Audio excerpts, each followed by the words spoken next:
Tonight, Niger's military leader Abdurrahman Chiani says he is unfazed by what he describes as a Machiavellian tactics being taking place to undermine the regime which seized power through a coup d'etat a couple of days ago. ECOWAS leaders gave a week's ultimatum for the reinstatement of deposed leader President Mohamed Bazoum, else they will use military force to restore constitutional order. Now, thousands gathered at the main stadium in Niamey to support the military coup ahead of the deadline for the military regime to step down. ECOWAS threatened military action if the ousted President Mohamed Bazoum was not reinstated, although that's not being supported by all of its members. But let me bring in Mukhtar Mumuni Mukhtar, who is the Executive Director for West Africa Center for Counter-Extremism, joining us on a conversation as the regime has also addressed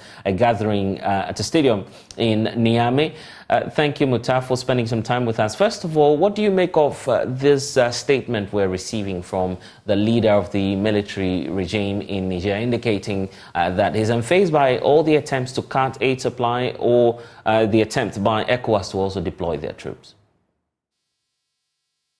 Well, first of all, that is what you would expect from coup leaders, people who have put their lives on the line and seeking to project the show of power and defiance. And so what we're seeing is nothing extraordinary in terms of what is, typical of coup leaders. And so he's doing this also very, very strategically to be able to mobilize support from the local population to ensure that they remain defiant, to ensure that they prevail at the end of the day. And if you look at what has happened in the last 7 days, these are people who are very conscious of what they're doing. And so they will be monitoring the ground, and they will be monitoring all actions and all happenings around the region from stakeholders as well as local elements. And so they would have realized that there isn't enough goodwill and support for military intervention in Niger, and that would have emboldened them to come out with this kind of rally intended at mobilizing more local support and legitimacy for themselves. The leader, Abdurrahman Chiani, addressing a gathering there in Niamey, indicating that he's unfazed by attempts to cut aid supply. Do you see that as a sign of defiance? Of course, clearly, he's sending, communication, and communicating to the, ECOWAS bloc and as well as Nigeria, that what they have done in terms of the deterrent measures, in terms of the sanctions, in terms of the no-fly zone, in terms of the border closure, and more especially the cutting of power supply to the region. He's trying to communicate that they are unfazed by that. But clearly, anyone in that situation would know how biting that situation is. Any kind of action that plunges your nation into darkness, into crisis like this, it's a huge blow, because Niger actually depends on external electricity. About 70% of their energy needs come from Nigeria. And for that to happen, it's a huge blow. And as a leader, you need to be able to, kind of stage a kind of, action that would ensure that you remain popular, you remain defiant, and you remain, positive as a leader in the eyes of the local population. And now the final consideration for President Akufo-Addo to either contribute troops from the Ghanaian military or otherwise. Would that be a helpful decision now? We already know that, for instance, the Nigerian Senate has rejected that decision by their president to supply troops for ECOWAS to deploy into Niger. What should President Akufo-Addo consider, knowing that the ultimatum expires today?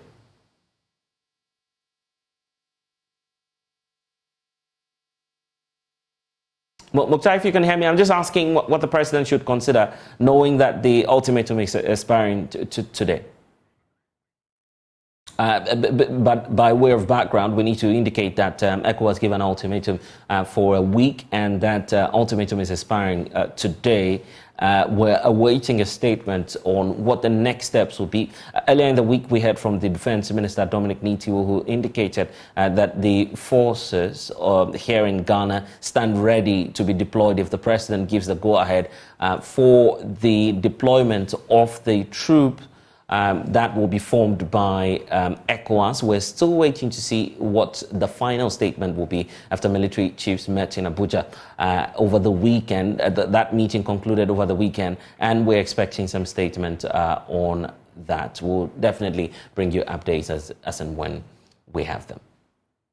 And now the National Lottery Authority spent over 1.6 million cedis between 2018 and 2019 on corporate social responsibility activities without an approved corporate social responsibility policy in place. This was revealed in the 2022 Auditor General's report on public boards, corporations and other statutory institutions. The report also indicated that the authority paid some 1.3 million cedis as leave allowance to its staff without deducting the appropriate taxes. There's more in the following News Desk report.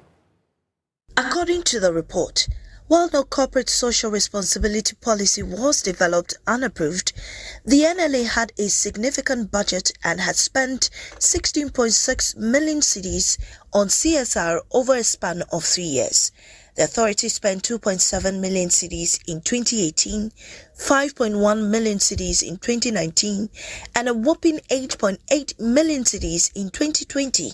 The Auditor General indicated that it had recommended to the authority in 2019 that it urgently develop and implement a CSR policy and ensure that activities it undertook were in line with the policy. However, as of the time of the 2022 report, a CSR policy had still not been developed and approved. Further in the report, the Attorney General also revealed that 10% of the annual salary of employees is paid to each staff as leave allowance without appropriate tax deductions. A total of 1.35 million cedis was paid without tax deductions. This resulted in 101,254 Ghana cedis unpaid taxes and a loss in revenue to the country. Second EcoBank JoyNews Habitat Fair mini clinic closes with excitement at the West Hills Mall. Vendors are already looking forward to additional 3 new mini clinics in Tema, Takrady and Kumasi. According to the head of marketing at Multimedia Group Limited, David Max Fuga, the 3 mini clinics will provide vendors the additional opportunity to expand their customer base ahead of the main event in November. Carlos Caloni has the rest of the story. Sponsored by EcoBank and Cities and Habitat, vendors participating in the 2023 EcoBank JoyNews Habitat Fair say the second mini clinic ranks among the most successful in terms of attendance. This fair has given us so much exposure because not many people knew of Blue Rose, but due to this fair, we've had a lot of people coming to know Blue Rose Limited, the properties we have available for sale, where our sites are located, and then our contact numbers. So this fair has really been very, very beneficial to us because that given us the needed exposure to outdoor properties to the general public. I must say, we coming to the West or the West Hills Mall has been a great experience, and as usual, we have a number of jobs in the West, but I think we also need to get close to our people.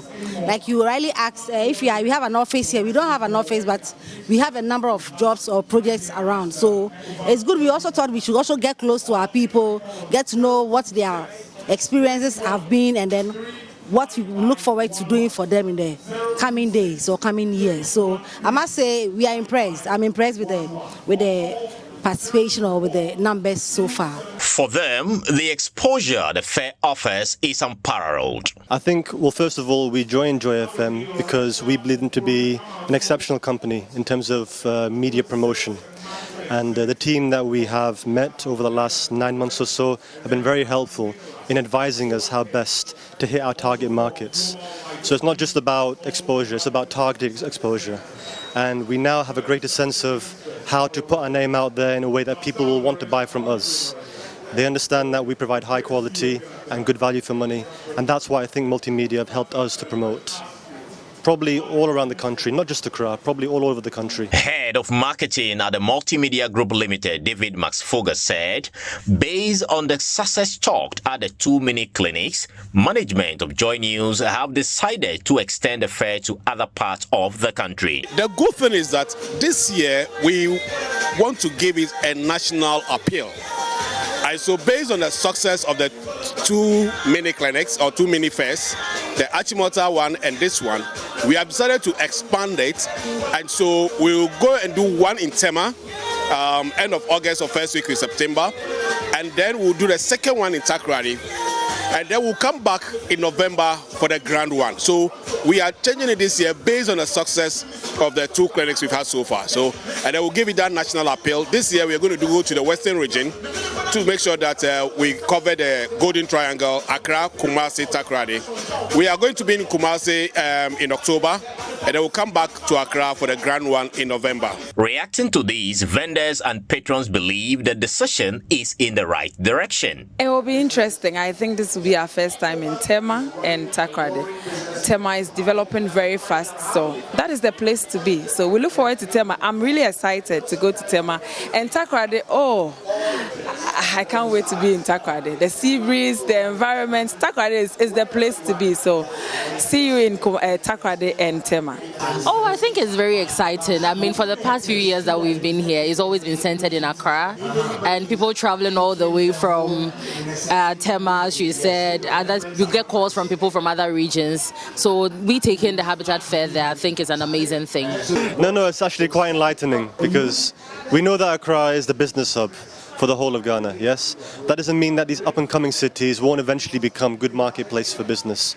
So you start early, you tap into the market, you create promotion. In a few years, it will benefit everybody who's involved. Max Fuga urged prospective vendors to grab the opportunity.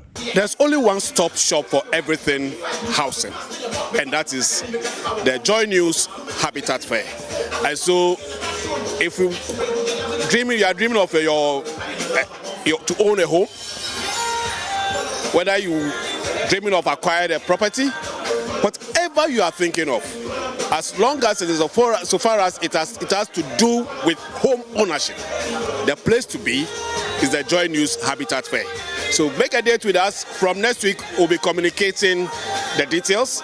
We'll be in Tema, we'll be in Kumasi, we'll be in Takoradi, and we'll be back here in Accra for the big one. Some patrons of the second clinic expressed their anticipation for the main event. Well, we are trusting that the main event will be great. Things have been quite slow, but we hope that in November things would have picked up, and then sure, many people will come to inquire and go ahead to purchase. The EcoBank JoyNews Habitat Fair provides a unified platform for both potential homeowners and stakeholders in the housing sector to help alleviate the country's 1.8 million housing deficit.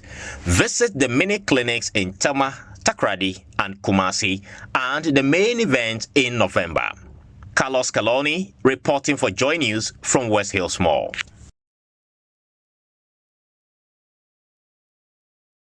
And we are glad that you have another opportunity coming up in various mini clinics. We're taking a break on JoyNews Prime. Please stay.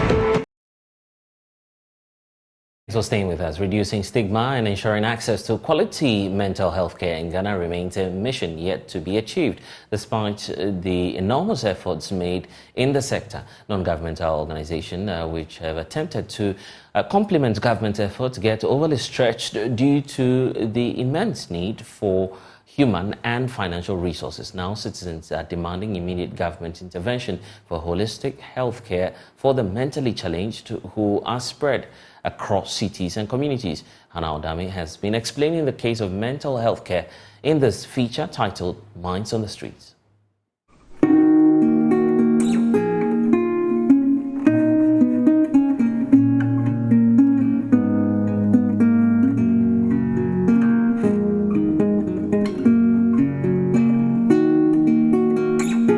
Sometimes I feel very bad because some are very young and some are very old too, and some too they are not clothing well, so sometimes you feel bad about it. It is not only about how they feel, but the pain they can also inflict on anyone they come by. In August 2022, a mentally challenged woman hit a man with stones at this particular spot. For those who stay and live around, it was a moment of reawakening. For how long are they going to tolerate or look over their shoulders when they see a mentally challenged person in their vicinity. That torturous incident lingers on the minds of many who heard it, but most especially on the minds of those who witnessed that horrific act. The thought of being attacked, abused, or beaten by a mentally challenged person is an act no one would want to experience. It's quite frustrating of late. I do meet them. Sometimes they come towards you whilst you are working, and you are a little scared, especially during the nights, and you feel you should run away. And when you try to, they try to follow you. It is something which is really, uncomfortable. And I feel the government should, in a way, try to put them together in one place. Some are very threats to life. That intervention to get them off the streets was announced on March 2022 by the then medical director of the Accra Psychiatric Hospital, Dr. Pinaman Apau. She revealed the redevelopment of the facility into a 220-bed hospital was under government's Agenda 111 program and was part of many other projects, including the construction of 101 district hospitals, 6 regional hospitals, and 2 psychiatric hospitals. The first date that was communicated to management was the end of June 2022. However, updates that I got recently from the coordinator of the Agenda 111 project indicates that currently they are doing what we call technical evaluation on tenders that had been submitted. But almost a year on, not much has happened in terms of a pull down and a facelift. One would think the facility hosting some of the mentally challenged persons in the national capital will be rid of their presence around their premises. But that's not what we see here at the Accra Psychiatric Hospital, with some of them reserving permanent habitations around this place. Passers-by and residents are uncomfortable. So we will feel very bad because it is not good for somebody to carry a stone and throw another person. Even the person is not a madman or the person is not a mad woman. You understand? We call it a little violence. It's something that is not good at all. Former director of the Accra Psychiatric Hospital, Dr. Akufo-Addo, delving on this development. As at the time the idea came to pull down the structures and build new ones, we had got to the point where it didn't seem fitting for a facility of our age in Ghana. So the idea was to pull it down and rebuild it. All things were more or less in place, but somehow it's stalled. I'm sure it's not totally dead. I'm sure the plans are still there, that somewhere along the line you'll get the funding to continue the program, and that was it. Now, you mentioned 2 new psychiatric hospitals. Yes, one in the northern belt, one in the middle belt. As far as I know, they are still on the drawing board. Land has been secured and they started building them. So we hope that funds will continue to be available for them to finish building them. And if they finish, it will be wonderful. Because for now, all our 3 facilities are down south. As the nation waits to see the fulfillment of the redevelopment promise, we should have seen the completion of the redevelopment promise. The mentally challenged on the streets will perhaps remain, and the fears of many will also perhaps remain. Some of them, in fact, they look scary, and I think it is not right to be walking on the way and maybe coincidentally you run through them, and then some of them, in fact, what they can do to you. And because he's a mad person or mentally challenged person, you can't take him or her to court or anything like that. I am Hannah Odami for JoyNews. And we take you now to the Volta region, where the Dufia of Ziofi Togbi Kodrave Ahiagba IV has initiated a campaign aimed at ending open defecation in the capital of the Agotime Ziofi district in the Volta region. The project, which encompasses the construction of a sanitary facilities and public campaign on ending open defecation, is geared towards curbing outbreaks of communicable diseases. The phase of the Sanitation Project was commissioned over the weekend. Of Niger origin lives here in Ziofi with a 10-member family which her husband left behind about a year ago. She has been single-handedly fending for the 10 children and 1 grandchild. A well constructed in the compound serves as their only source of water as they strive to make a living in the absence of other basic amenities. She blamed her inability to afford water, electricity and a toilet facility on her impoverished lifestyle.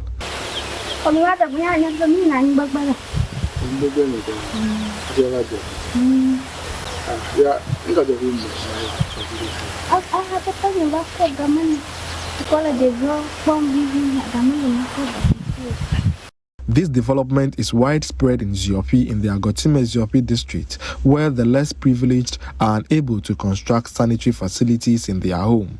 They mostly engage in open defecation in the outskirts of the community, which relies on water from wells and treated plants. The assembly member for Ziofi, Philip Kofiga Azameti, said there is always a scare of outbreak of communicable diseases due to the practice of open defecation.